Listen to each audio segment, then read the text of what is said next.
clear to you now, is the Sunday we celebrate Christ's walking into Jerusalem, the holy city. Now churches these days have made this a spectacle in some ways. A couple of years ago I'd heard of a church that actually brought a live donkey into their sanctuary as they started service. Unexpectedly or not so unexpectedly, that didn't go the way they thought it would, and they will not do that again, I don't think. But this is a different kind of parade this morning. The palm branches you see, palm branches had so much significance in Jesus' day. They were loaded with meaning. I mean, where palms are growing, there's some life there, right? In an arid place, there's some water. There's some food, perhaps. And palms, to the Roman occupiers of this town, or in Jerusalem, palm branches had a significance for victory. They would tie these in wreaths and put them on the heads of Olympians who won, or on the heads of victors from battle. Now, to the Jews, they used palm branches in a different way. They would cut them as a celebration for a meal that happens in October still for Hebrew people. It's called Sukkot. And it's the time in which people give great thanks for the harvest and they bring their offerings to the temple. They still use palm branches, the place they lay them down as an offering. And this is what they would have brought into Jerusalem that day to welcome Jesus into Jerusalem, laying them at his feet. It's parading Jesus into the town too. I've been thinking about parades. Do y'all go to the Christmas parade here that's in town? We got about 90 beauty queens. It's wonderful. There's like a beauty queen for every age in Bessemer City. I remember when I was in New York and I was moving here and I was looking up Bessemer City, the first thing I found were all the beauty queens from down home days. And all my friends were like, that's where you're going. You're going to have beauty queen after beauty queen in Bessemer City in your church. And I do indeed have beauty queen after beauty queen in Bessemer City in my church. But parades, if you ever look at the history of parades, they weren't always such a civic engagement. They were more in the past about military might. And we might draw up attention and thoughts of World War II or others. And the slapping of boots on the ground, it was to make a sound that would look like a boot crushing one's enemy. And the laying of palm branches before something like this in front of the Roman soldiers, this would have been out of intimidation. It would have been not so much out of loving devotion, but out of fearful devotion. But this, and they lay these branches at Jesus' feet. He's on a donkey, and it's a different scene. It's out of loving devotion. Jesus' parade. And we need to think about what we're laying branches on, what we're celebrating. What are we parading in life? I mean, think about this Holy Week, what we're going to be parading forward this week. I mean, these branches, they parade forward the Last Supper. I walked by the Sunday school class this morning and we're talking about the Last Supper. And Jesus knows he's going to be betrayed, he's going to be denied, but he shares in a meal with his friends, his best friends, and shows them what a oneness in the body looks like together. Even though he knows he's going to be betrayed. We're parading this forward this week. And then we're parading forward the Garden of Gethsemane where Jesus goes and he weeps. And he prays so hard that his tears and his sweat turns to blood. And he asks God, let this cup pass from me. This is not for me. But your will be done, God, not mine. We're parading forward that Jesus and all his love, he knows he's going to be betrayed for 30 pieces of silver. He lets it happen. And the other things that are parading this week, think about Pontius Pilate, the story that tells us that evil doesn't always come in a clear sign. No, evil sometimes comes in indifference and apathy and the washing of our hands of the best that's among us. Other things that are paraded this week, think about it. And then the final parade, I mean, these palm branches, they don't lead to some sort of victor as we would know it. They lead to a cross. It's a funeral procession in some ways, isn't it? And Jesus goes and he dies for the sins of the world to redeem us. And he's hung between two thieves, and one who might have been there on on that Palm Sunday where he was laying palm branches going, this is the one that's going to take us forward. Couldn't you see that one thief who denies Jesus on the cross? Just saying, you thought you were the Messiah? You can't even save yourself. What is this? But the other thief gets Jesus in this other level, this deep level of what God in human flesh looks like, this outpouring of love for others. It says, Jesus, remember me when you come into your kingdom. You sang it already today. Jesus, remember me when you come into your kingdom. This is the parade that we have this morning.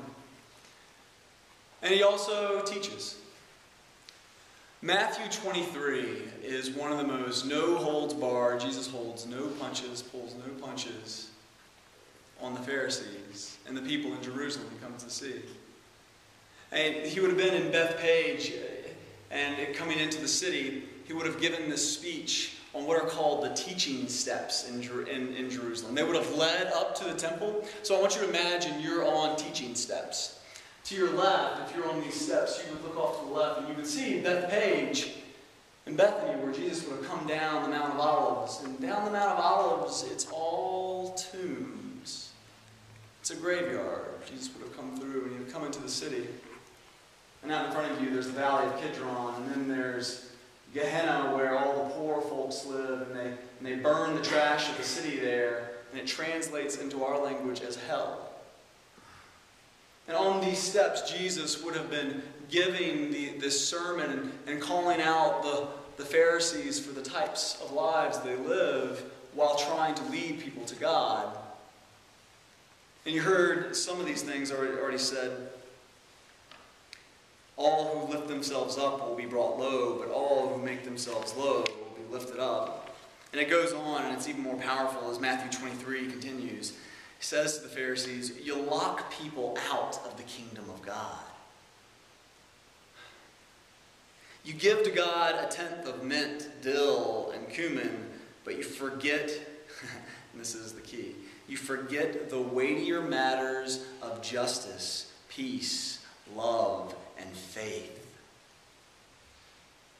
And then he says to them, and imagine the scene, you're on the teaching steps, and Jesus is teaching, and the Pharisees are among them. And he says, you're like whitewashed tombs.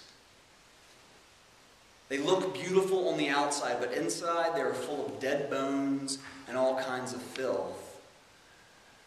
And there would have been tombs for them to see right in front of them. You're saying, no, you think you're alive, but you're dead, and you don't even know it. And you have a pulse, but you're not living.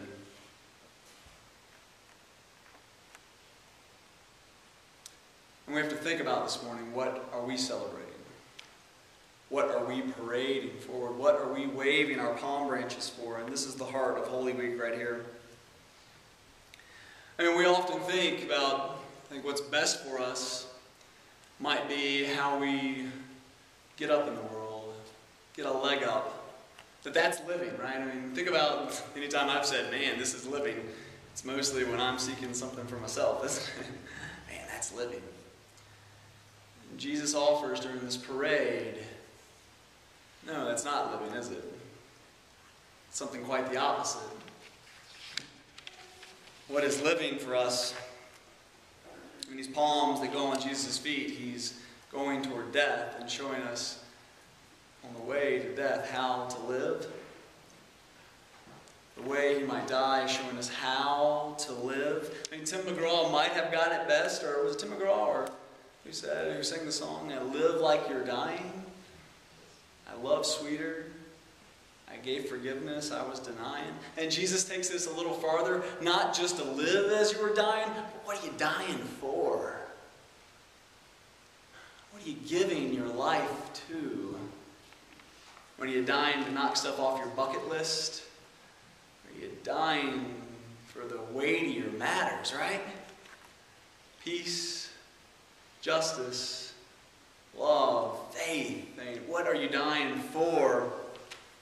While I was on this trip, and I got to sit on these teaching steps and think about this, I had finished reading a book while I was there, and it was a strange book to take, but I'm a strange guy. And the book is called The Death of Ivan Ilyich. And that's a little too Russian for me. So we'll give him a good Bessemer city name. How about that? We'll call him Van. Everybody's got a good friend named Van, surely. And Leo Tolstoy, too much Russian for me too, but we'll call him Leo. He wrote this book, and it was right after he was converted, or he had a born-again experience with Jesus. And he wrote this novella, or novel, called The Death of Van. And the story's really about two different Vans. There is the living Van, and then there is the dying Van. The living Van, it starts out the story, he's getting into his early 40s, and he's got what most people would want. He's envied. He had a pretty good family he grew up with, and sought some good degrees, and get up on that social ladder in the world. And he had made sure his children wanted for nothing, that his wife wanted for nothing. He was always he could say the proper words amongst other people so that he was well respected. This is the living Van.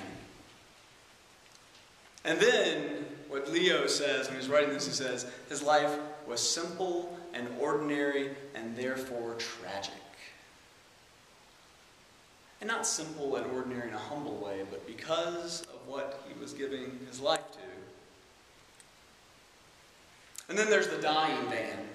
The dying Van one day is putting up some elegant curtains that his wife had just bought. And as someone who's about to enter a new home, I'm thinking about this and going, please don't let this be me. And he's putting up these new curtains, and he falls off his chair. And he lands on his side, and it's really painful.